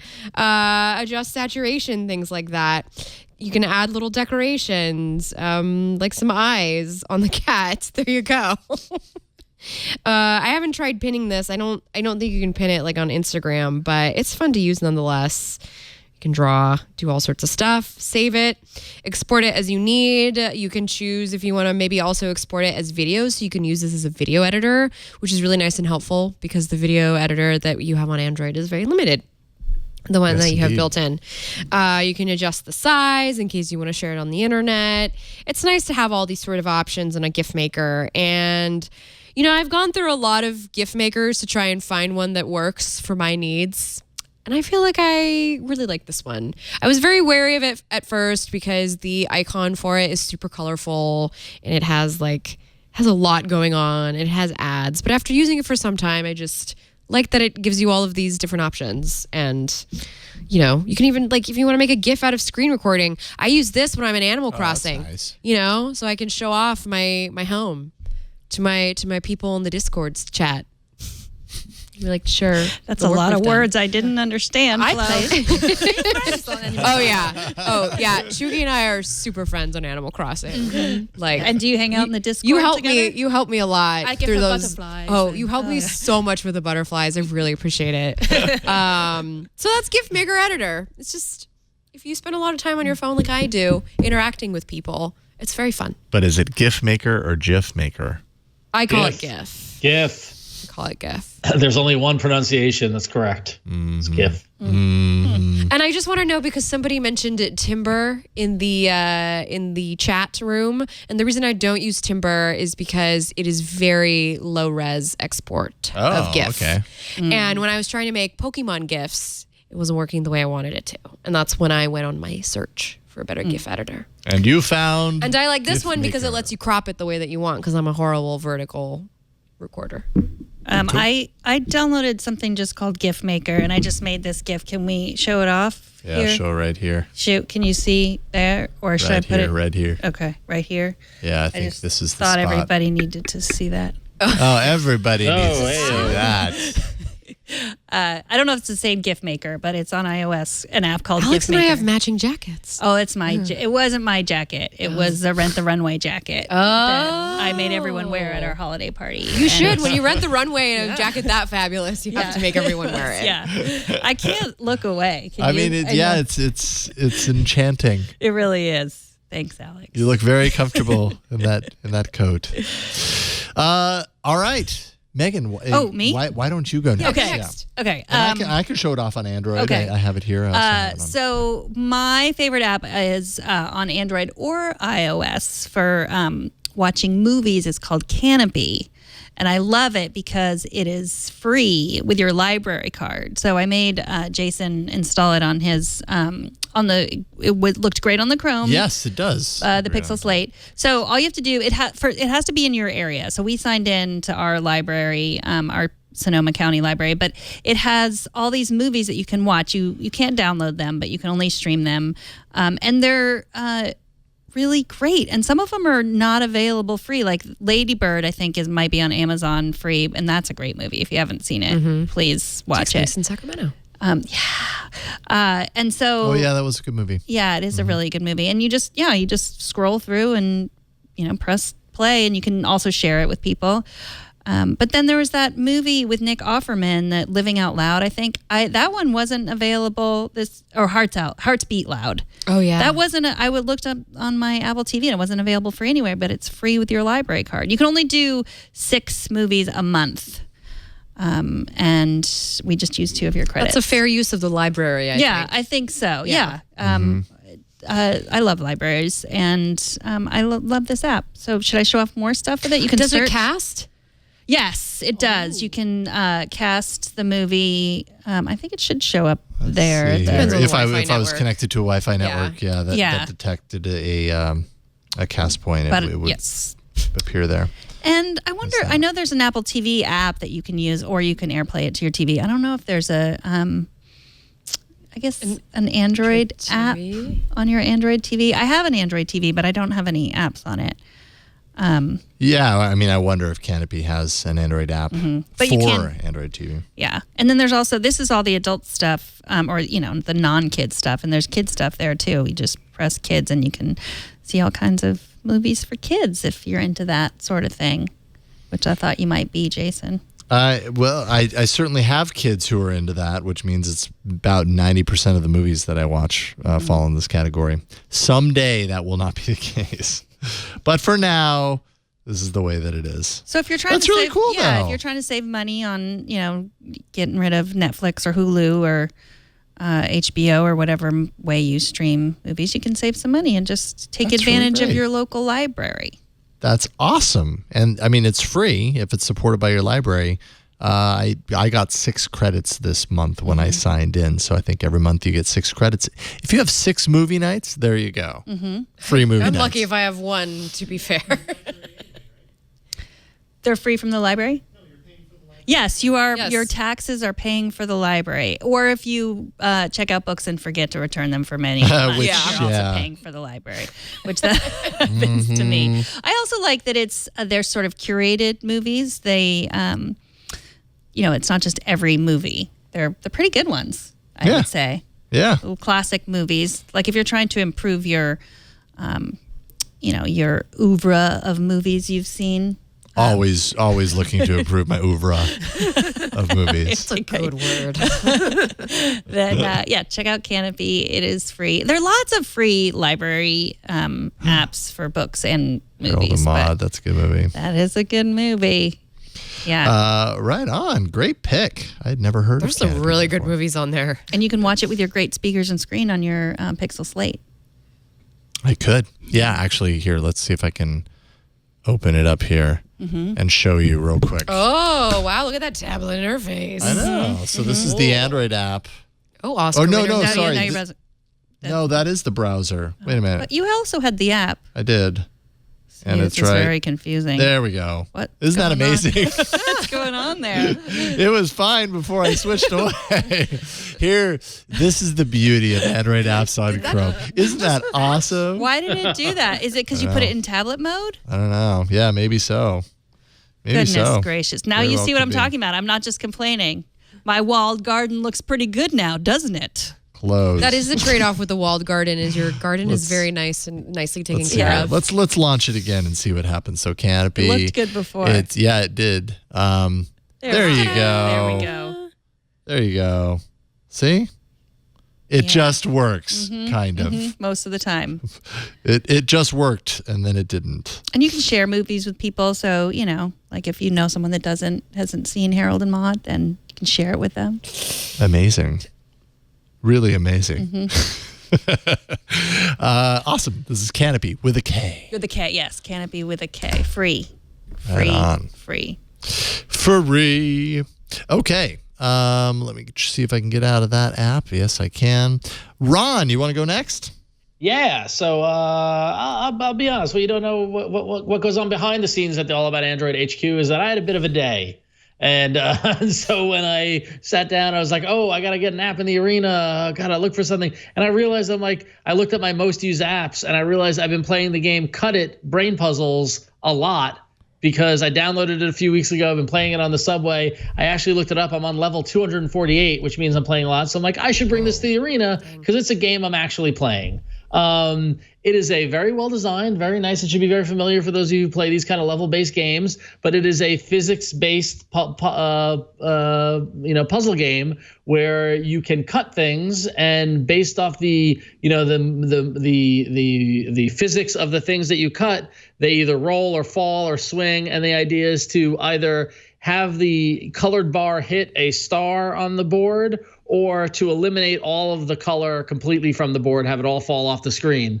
The levels, and you're very limited in what you can do. Most often, up top here, Jason is showing basically how to play the game. It's pretty cool. But up top, you can see your 0-1. You have one cut that you can make, and of that, you need to get 3 of those stars. So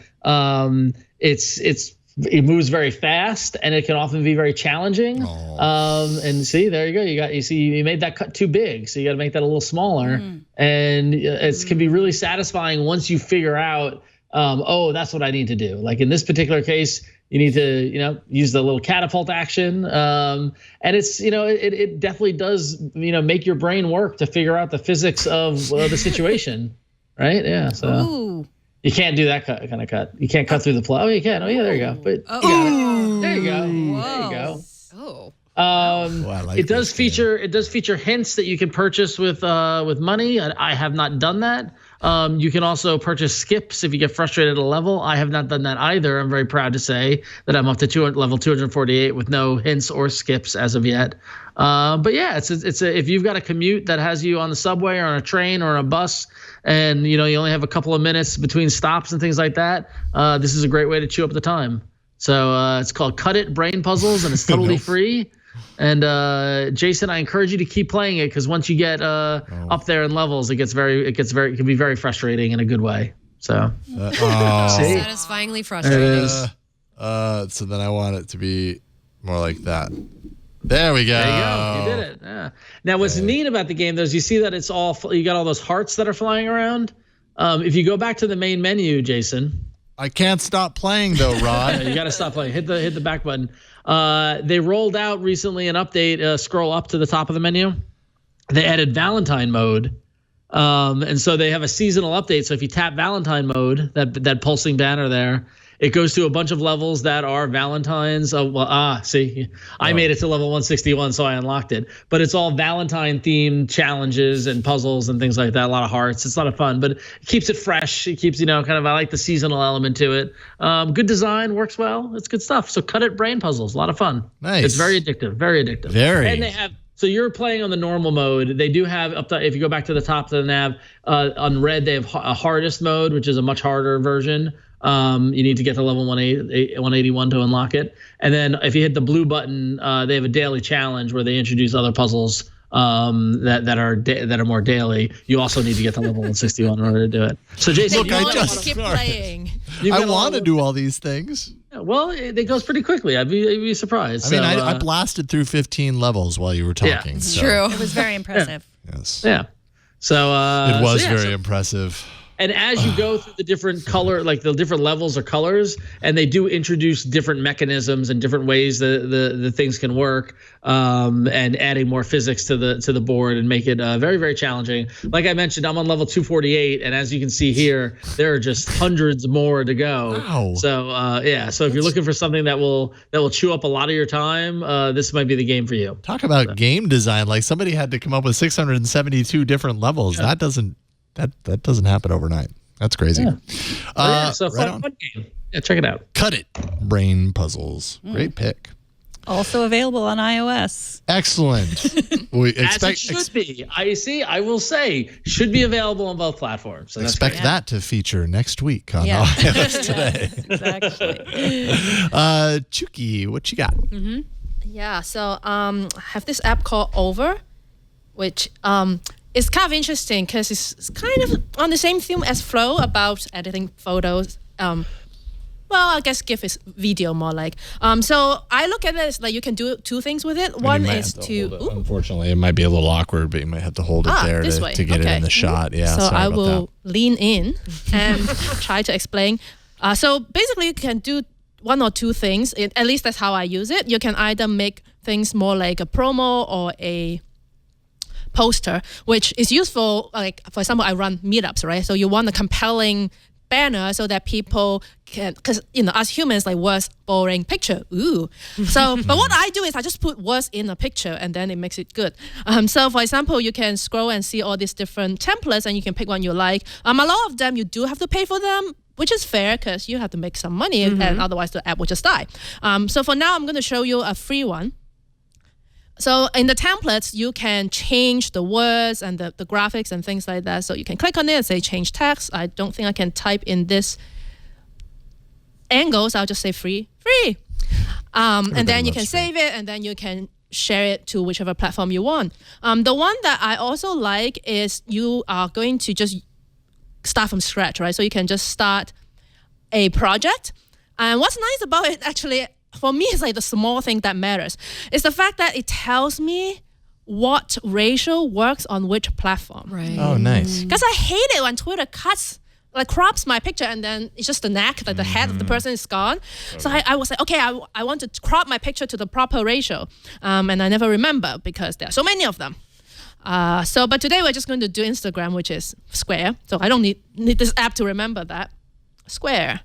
So once you choose that, then you can add different elements. So I'm going to pick an image, which I earlier today took at the Golden Gate Bridge. Then just like the GIF app, you can change so I can make it happier because it's quite dark today. And then I can also change the size. So I can put it in the place I want and make sure my leg's not cut off. It's hard to do at this angle, but you get the idea. And then you can also add some text if you want. So like I said, it's hard to type at this angle. Since I've Golden Gate Bridge, it'll be golden. And what I like, again, small things, right? Like it has so many fonts. I love fonts. They are so cute.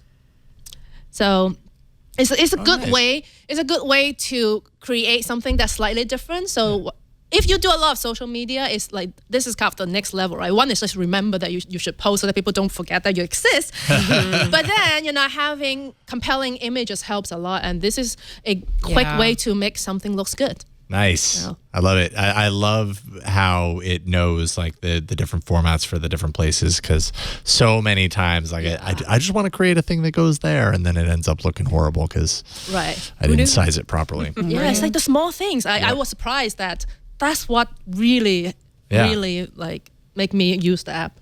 Awesome. That is Over. Edit and add text to photos. Look for Over and you will find it. Awesome pick.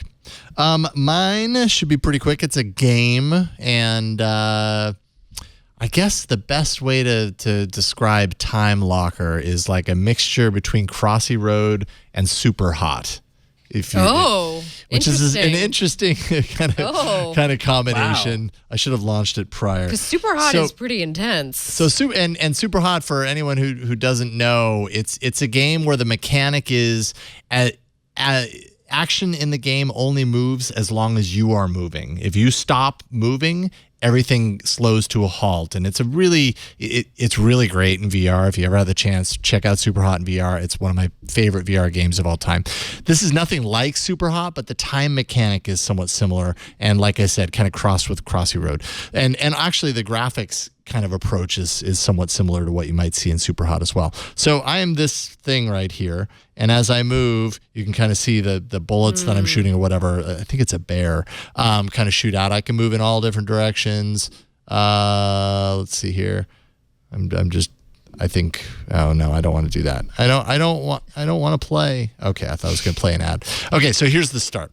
So when I'm going, there will be different things that kind of appear, and I want to shoot them. The green things will give me little bonuses and everything. There's going to be a void that starts kind of pulling up here. So I have to kind of, even though I can slow down time and everything. You're shooting penguins? Yeah, you know. They're evil penguins. That's how I roll. Okay. Yeah, you don't like these penguins. You shouldn't like these penguins anyways. These are like... They're not the march of the deadly penguins. Okay. They don't like you. And so, yeah, you go along, and like you can see, if I stop, everything kind of freezes in time. Things get a little bit more intense when suddenly the void starts appearing, and you really need to kind of get moving to get ahead of it. The void isn't affected by you stopping time? No, it is not. It'll keep moving. So the fact how does that work in metaphysics? Oh, that's terrifying. I need to keep going. I've never done this good, you guys. This is. You've never done this well. Yeah. Done this well. Thank you, Ron. Sorry, I'm playing a game Wait a minute. How can you stop time, but the void is still moving in time? What dimension is that? I don't know. The void is the void is on a different dimension. And actually, I don't even know if it's called the void, but it should be. If it's not, it's a good name. Yeah. I don't know. They probably have a name for it, but big orange penguin is still moving. Yeah, they're moving slightly. This is what would happen if you were still alive. Oh gosh, this is too much. Is it blowing your mind? Yeah. I knew it would blow your mind. It's called Time Locker, and it's all about time and slowing it down. It's kind of Matrix-y, kind of. I thought it was going to be some sort of productivity app, like Me too. Time Locker, like lock down your time. Yes, don't spend get your so time much time back. on Instagram. Nope, this is a productivity waster. It's a game. And it's fun, so check it out. It's called Time Locker, or Time Locker -Shooter is how it is in the Play Store. I don't know, but do a search for Time Locker. You'll find it. twit.to/AAA poll 407 is where you go to place your vote for this week for your favorite app. Is it GIF or GIF maker, depending on who you are on this show? Canopy with a K, Cut It, Brain Puzzles, Over, Edit and add text to photos, or Time Locker. 5 apps to pick from. Place your vote, and we'll check in on it next week and see which one is the winner. Victor, of course, is circling right now. We don't really know where he's going to land. He lands on Cut It. Oh, thanks, Cut Victor. It gets Victor's vote. And right now, as it stands, Cut It is in the lead with 50%. Canopy and Time Locker behind, both with 25%, but it's early. It's way early. Do I get to campaign for myself throughout the week? Sure. Yeah, sure. Okay. Yeah, absolutely. Okay. Are there fundraising limits? Mobilize your following. Okay. Well, because, I mean, you could watch a foreign film and educate yourself. Yeah, you could. Or you could just play this game and waste. Or you could just your kill life. penguins. I recently was playing another mobile game, and they're like, take a survey. And I'm in this mode where I just take surveys. Like JetBlue sends me surveys, and I take them. Like, why not? I'll give them feedback. And one of this mobile games asked a question. It says, how do you decide what games to download? And it was just like, top charts and user reviews, and like a whole bunch of options. And the last option was influencers. And then I closed the survey and I stopped taking it.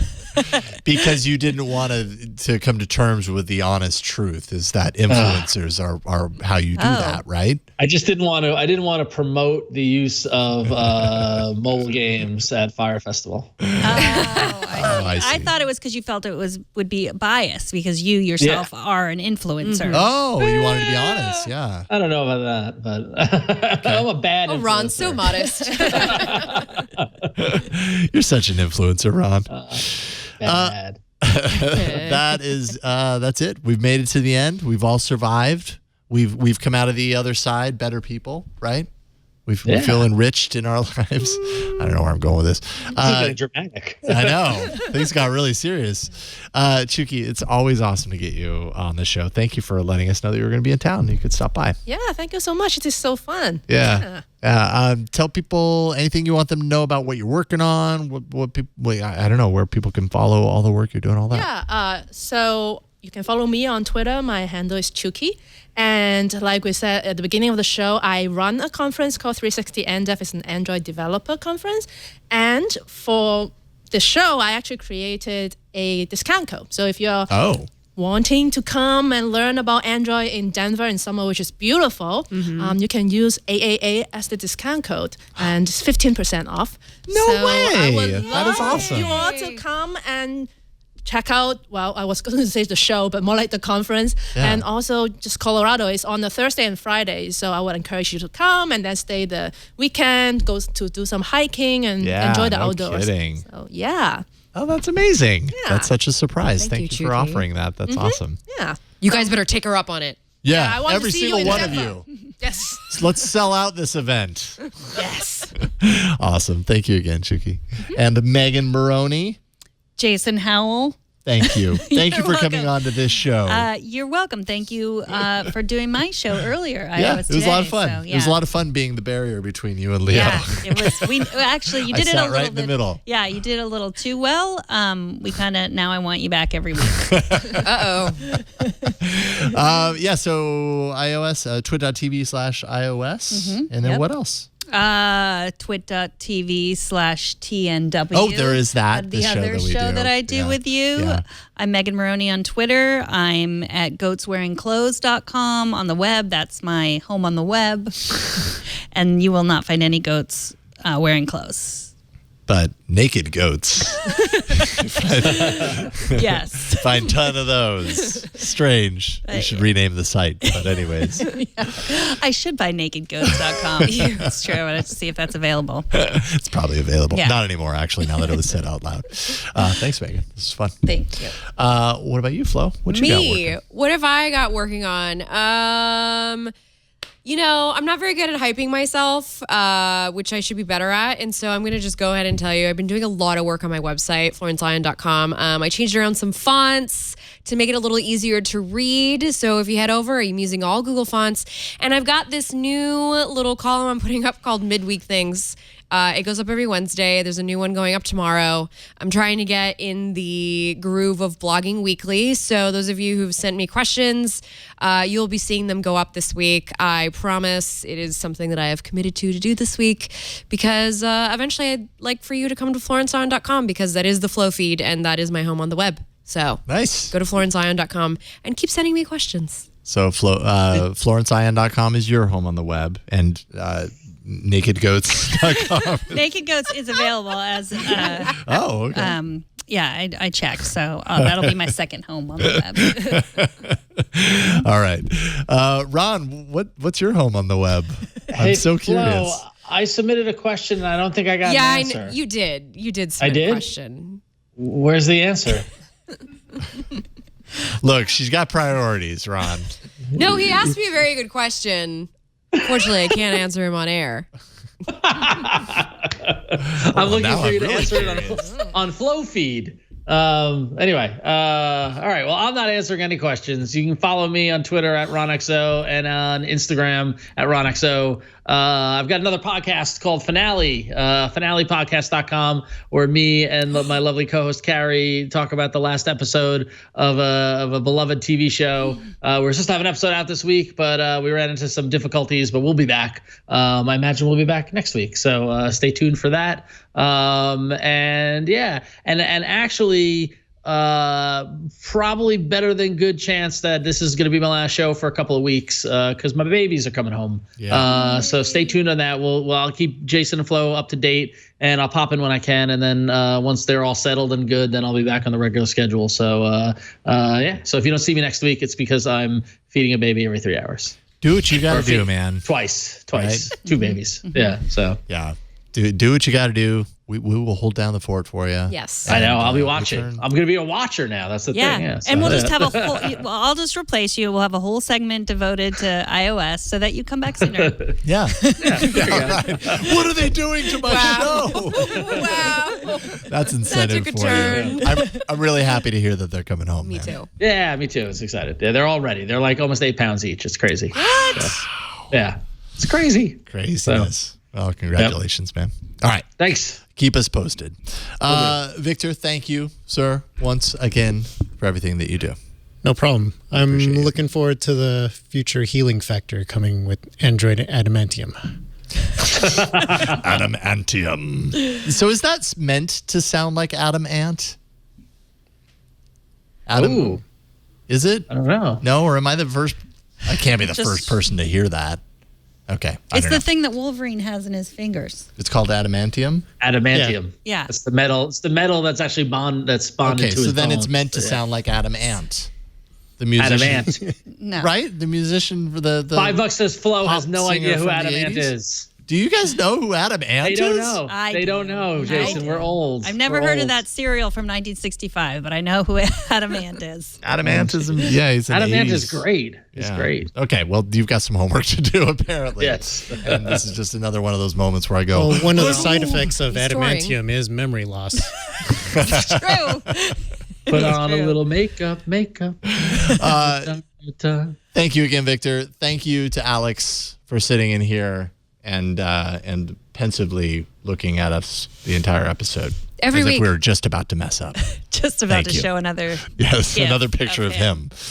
And you can find me here on the Twit Network or on Twitter at Jason Howell. It's time for our yearly Twit survey. If you haven't participated in that, you still can. Lucky you. twit.to/survey19 for 2019.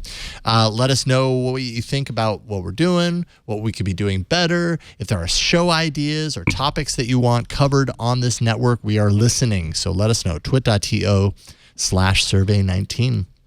But that is it for this week. Leave us a voicemail, 347-SHOW-AAA. Send us emails at AAA@twit.tv. Find us on Twitter. We are at Android Show. Our Arena apps list, every app that we've had in the Arena to date, although it's a few weeks out of date, but I will always give credit where it's due because it's a job that the moderators thankless job that awesome people do for free, and we really appreciate it. twit.to/Android apps if you want to check in on our apps list. Show notes and past episodes can be found at twit.tv/AAA. There you're going to find everything you need to know in order to subscribe to the show, all of our past episodes, the times that we record, which is every Tuesday starting at 5 p.m. Pacific. You can actually watch that live by going to twit.tv/live and a whole lot more. It's all there for you waiting, and so are we. We're waiting patiently for next week's episode of All About Android. We'll see you then. Bye, everybody.